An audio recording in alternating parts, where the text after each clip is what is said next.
சிறப்பு நேர்காணலில் இன்று நாம் சந்திக்க இருப்பது தமிழக வெற்றி கழக பொருளாளர் திருமிகு வெங்கட்ரமணன் அவர்கள் தான். சார் வணக்கம். வணக்கம். யார் இந்த டிராவல் ஆவாயா? பாக்குறதுக்கு பொம்பளை புரோக்கர் மாதிரி இருக்கா. எப்படி இருக்கீங்க? சூப்பரா இருக்கேன். நல்லாவே இல்லை, இவ்வளவு போய் நல்லா இருக்கேன்றீங்க. நீங்க சாரோட ஆடிட்டர். ஆடிட்டர்ல அவரோட கூடயே டிராவல் பண்ற ஒரு அலுவலக உதவியாளர் சொல்லலாம். இவன் அல்லகைப்பா, அல்லகைனா எடுப்பு சோறு மிச்ச மீதி போட்டா தின்னுட்டு எதுக்கு எடுத்தாலும் ஆமா போடுறவன். எத்தனை ஒரு பஞ்சாயத்தடா முடிச்சு வச்சு. ஆமனே. இங்க பாரு, நமக்காக அம்பட்டு போலும் புள்ள குட்டியோட வெயில்ல காத்து கிடக்குறாங்களே. நான் அவர் கூட ஒரு 25-30 இயர்ஸா டிராவல் பண்ணேன். எப்படினே? என்னப்பா? எப்படினே? என்னையா? எப்படி இப்படி கக்கூஸ் மாதிரி ரூம் தைக்கிறீங்க? நீங்க 2000ல பார்த்த விஜய் சார் ஞாபகம் இருக்கா உங்களுக்கு? யூசுவலாவே அவருக்குள்ள எண்ணம் உண்டு, மக்களுக்கு ஏதாவது சர்வீஸ் பண்ணணும். அந்த மாதிரி எல்லாம் இருக்கிறதுக்கு சான்ஸ் இல்லையே. நீங்க 25 இயர்ஸ் சொன்னீங்க, தெரிஞ்சுக்கிறதுக்காக கேக்குறேன். புசி ஆனந்த் அவர்கள்லாம் எப்போ அவனை பத்தி பேசாத, அவர் சீப் ஃபெலோ. விஜய் அவர்கள் பேசுற விஷயங்களை யோசிக்கும் போது ஒரு மென்மையா பேசுவாரு, ஒரு சாஃப்ட் ஸ்போக்கன் அப்படின்ற. ஒரு விக்ரவாண்டி மாநாட்டுக்கு வராரு, திடீர்னு ஒரு வேற மாதிரி ஒரு டோன்ல எடுத்துட்டு வராரு. அது எனர்ஜி. நம்ம எப்படி டெய்லி கோயிலுக்கு போய் பாக்குறதுக்கும் திருவிழா காலங்கள்ல கோயிலுக்கு போறதுக்கும் வேற எனர்ஜி இருக்குமோ அது எனர்ஜி. மிஸ்டர் ஆரோக்கியசாமி, இது பார் கவுன்சில பேசுற விஷயம் கிடையாது, பார்ல குஷ்டு பேசுற விஷயம். திமுகவை அரசியல் எதிரி, கொள்கை எதிரி பாஜகன்னு அறிவிச்சிட்டு வந்தாங்க. நான் கட்சி தொடங்குற அன்னைக்கு விக்கிரவாண்டியில நான் கொள்கை எதிரின்னு சொல்லிட்டேன், அதோட முடிஞ்சு போச்சு அப்படின்னு சொல்லக்கூடாது, தினமும் சொல்லணும். இதெல்லாம் நடக்காது தம்பி, நடக்காது கண்ணா. இல்ல, என்னோட 20 நாள் தான் தேர்தலுக்கு இருக்கு அப்படிங்கும் போது இப்பயும் கூட அவர் தினந்தோறும் மக்களோட இறங்கி பயணிக்கிறது, மக்களுக்காக களத்துக்கு வருதுங்கிறத பண்ண மாட்டாரு. 9க்கு பிறந்தவனே மாதிரி உள்ளே உட்கார்ந்துட்டு இருக்க. வாடா ஓடி வெல்ல வாடா. ஒரு 2-3 நாளைக்கு ஒரு தடவை வராரு, 2-3 நிமிஷம் பேசிட்டு போயிடுறாரு. சும்மா இருக்கனே, உலகத்தை உங்களுக்கு வேர்க்கும். அதான் ஆகாதே. ஆமாப்பா, எனக்கு வேர்வை ஒத்துக்கிறாரா? அந்த விஷயத்துல அவருக்கு ஏதாவது டிஸ்டர்பன்ஸ் இருக்கா? என்ன யோசிக்கிறாரு? ஏன் அவரு ரொம்ப ஃபோர்ஸ்ஃபுல்லா இறங்க மாட்டாரு? அட பாவிகளா, 6 மணிக்கு மேல அவன் அவதாரம் என்னன்னு தெரியாம அநியாயமா குடும்பத்தோட திக்கிட்டீங்களடா. ஒரு மக்கள் பிரச்சனைக்கு அவர் வரணும்ல. அதுவே நாங்களா இருக்கமே. ஒரு ஆளு அவனுக்கு எடுப்பு நீ ஃபர்ஸ்ட் அவனை ரொம்ப சொல்றா. நீ என்னதான் வெங்கட்ரமணனும் விஜயும் ஒண்ணுதான் அப்படின்னு சொன்னாலும் விஜய்ங்கிற ஃபேக்டர் வேறங்கிறது உங்களுக்கும் தெரியும். குடும்பமா எல்லாம் கேடி பசங்க தானே. எங்க தலைவர் பேசும்போது பல தடவை சொல்லியிருக்காரு, உங்கள ஒருத்தனா நான் இருக்கேன், உங்களோட நான் இருக்கேன். ஒரு வீட்டிலும் விஜய், ஒரு இதயத்திலும் விஜய். ஒவ்வொரு வீட்லயும் ஒரு விஜய் இருந்தான்னு வச்சுங்களேன், வெள்ளங்கும். எல்லாத்தையுமே திமுகவை நோக்கி படுபயங்கரமா கேள்வி கேட்கறீங்க. ஆனா பாஜகங்கிற பேரை தாவேகா எப்பவுமே சொல்ல மாட்டேங்குது, குறிப்பா விஜய் அவர்கள் சொல்ல மாட்டாங்க அப்படிங்கிற ஒரு பார்வை இருக்கு. அப்ப மக்கள் கொள்கை எதிரியா பேசினவங்க பேரே வெளியே சொல்ல மாட்டாங்களாங்கிற கேள்விகள்லாம் எழுப்புவாங்க. கரெக்ட், கண்டிப்பா கேட்பாங்க. பதில சொல்றா. முதல்ல அரசியல் எதிரி தான் நம்ம கூட இருக்க பேட்டர்ன்.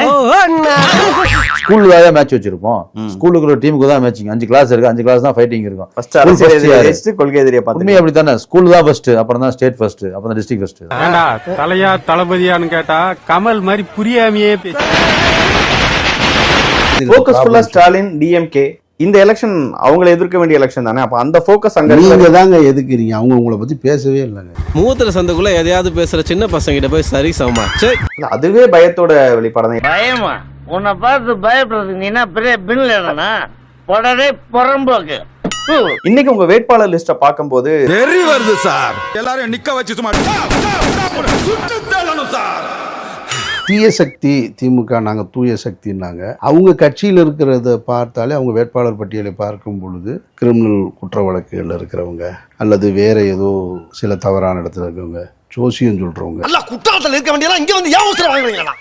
இப்போ உங்களுடைய தலைவர் கடைசியா வேட்பாளர் அறிமுகத்துல பேசும்போதும் சாமானியர்களுக்கும் இன்னொரு பக்கம் ஜாம்பவான்களா இருக்கக்கூடியவங்க பல செல்வந்தர்களுக்குமான போட்டிங்கிற மாதிரி சித்தரிக்கிறாரு. ஆனா உங்க கட்சியிலேயே பல பேர் அப்படித்தானே இருக்கு. ஒன்று ரெண்டு சொல்லுங்க, எக்ஸாம்பிள் சொல்றேன். ஆள ஒரிஜினல் ரொம்ப கஷ்டத்துல இருக்காரோ. வாங்க ஏழைகளா. அண்ணே, இந்த வார்த்தையை கேட்கறது காதுக்கு எவ்வளவு குளுமையா இருக்கு தெரியுமா? விஜய் அவர்கள் தன்னுடைய டிரைவர் பையனுக்கு சீட் கொடுத்திருக்காரு. அவர் தான் அவருடைய சொத்து பினாமின்னு சொல்லி அவர் தான் கொடுத்திருக்காரு. தெரிஞ்சிடுச்சா? உங்க எல்லாருக்கும் தெரிஞ்சிடுச்சா?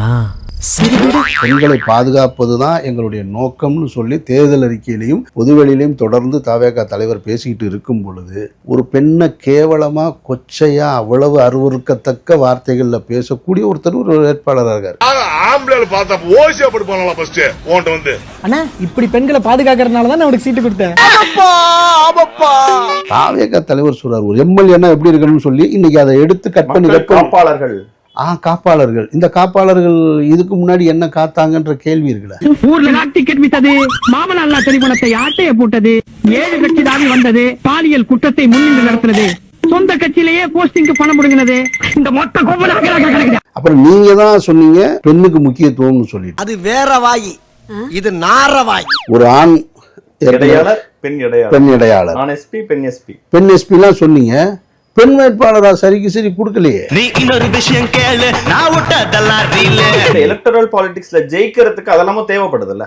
அப்படி நாம் தமிழர் சொல்லலையே. நாம் தமிழர் வெல்லலையே. சபாஷ், சரியான போட்டி. அப்படி பல பேருமே அங்கேயும் சொத்து பட்டியல்ல அதிகமாக சொத்து வச்சிருக்கக்கூடியவங்க தான் ஒரு பணக்காரங்க தானே. சாமானியர்களா விஜய் அவர்களை தொடர்ந்து ஃபாலோ பண்றக்கூடிய ரசிகன் மன்றத்துல வேலை பார்த்தவங்களுக்கா சீட்டு கொடுத்திருக்காங்க. அப்போ பணத்துக்காக எல்லா ஆச்சாரங்களையும் காத்தல வரக்க விட்டுடுவாய் இல்லையா? நீ 1 2 சொன்னீங்க, நான் 100 200 சொல்லுவேன். புதுல 4 கிடைக்கும். மொத்தம் 234 தொகுதி தான். 34 தொகுதிகள் நீங்க சொல்ற மாதிரி இருக்கும். மத்த கட்சியில சீட்டு கிடைக்காதவங்க வந்தோடனே தாவேகால சீட்டு கிடைச்சிருது. நேத்து காலையில விலகின நாராயணனுக்கு இன்னைக்கு தாவிக்கால சீட்டு. சூப்பர் கட்சியில கொடா விஜய் செய்யாத தூசி மோக அதிமுக சீட்டு கொடுக்கப்படல. நேத்து காலையில அதிமுக இருந்து விலகி இன்னைக்கு சீட்டு. அப்ப ஏதோ ஒரு ஆதாயத்துக்காக நீங்க சீட்டு கொடுக்குறீங்கிற ஆதாயத்துக்காக மட்டும்தான் உங்க கட்சிக்கு வரான். அப்ப ஆதாயத்துக்காக அவன் எதையும் செய்ய மாட்டானா? கொடா விஜய் ஒரு கட்சி 26 பார்ட்டியோட கூட்டணி, இந்த பக்கம் மத்தியில் ஆள்ற கட்சியோட கூட்டணி. நீங்க வெற்றி பெற முடியும் நினைக்கிறீங்களா? வாழ்க்கைக்கு நம்பிக்கை தான் லைஃப்.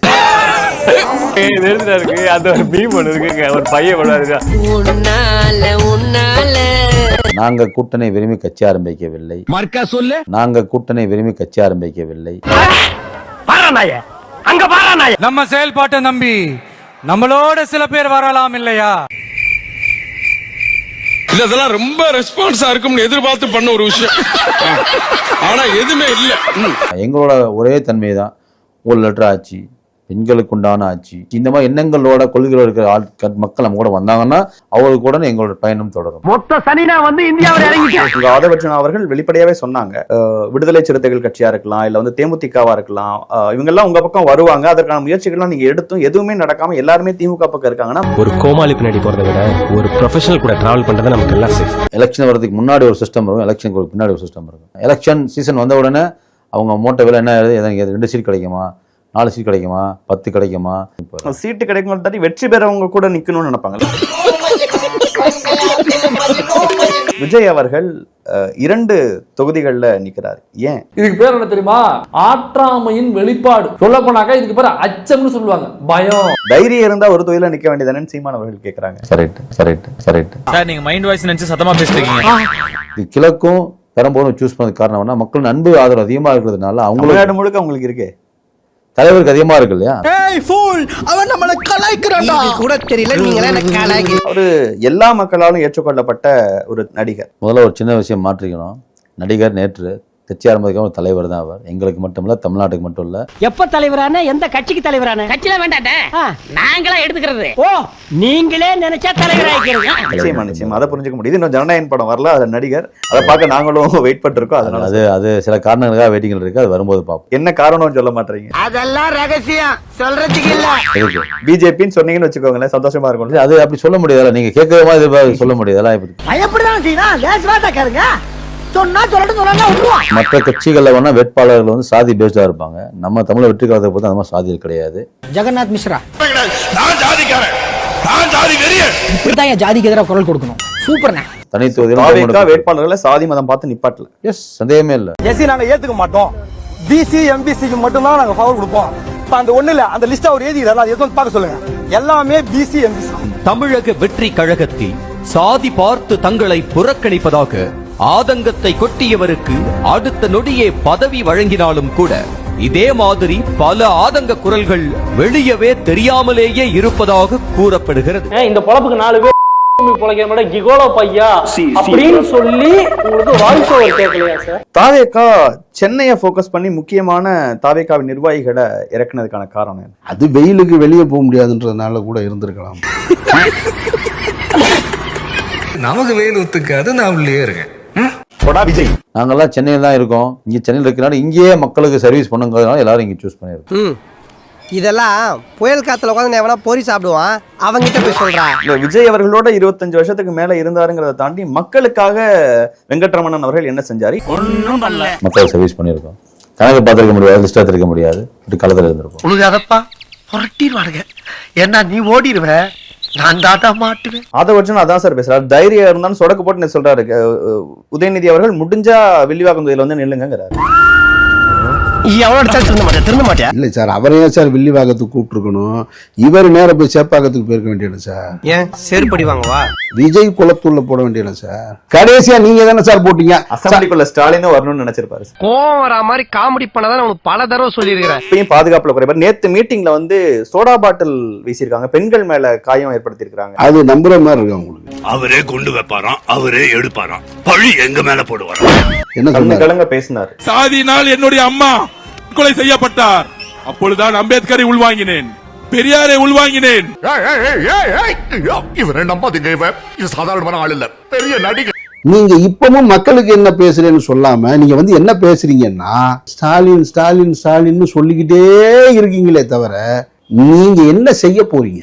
அடுத்தவங்க பண்ண குறைய மட்டுமே சொல்லி ஓட்டு கேட்காம நீ என்ன பண்ண போறன்னு சொல்லி ஓட்டு கேட்கலாம். கண்ணாடி சார் அது. நம்ம மூஞ்சி அப்படி இருக்கு. அத தாய்மாமன் சீர் அண்ணன் சீருலாம் சொல்லக்கூடாது. சொந்த காசுல செய்யறதுதான் தாய்மாமன் சீரு. அரசு பணத்தை எடுத்துக்கிட்டு தாய்மாமன் சீரு சொல்லக்கூடாது. சொல்றதா இருந்தா தமிழ்நாடு அரசு சீருன்னு சொல்லணும். நீ கேட்ட ஒவ்வொரு கேள்வி என்ன செருப்பால் அடிச்ச மாதிரி இருக்குடா. மாதிரி இல்ல, உண்மையிலே செருப்பால தான் அடிச்சேன்.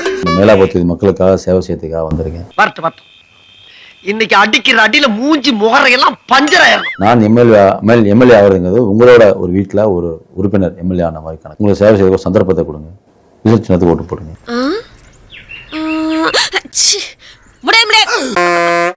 ஸ்டார்ட் பண்ணு.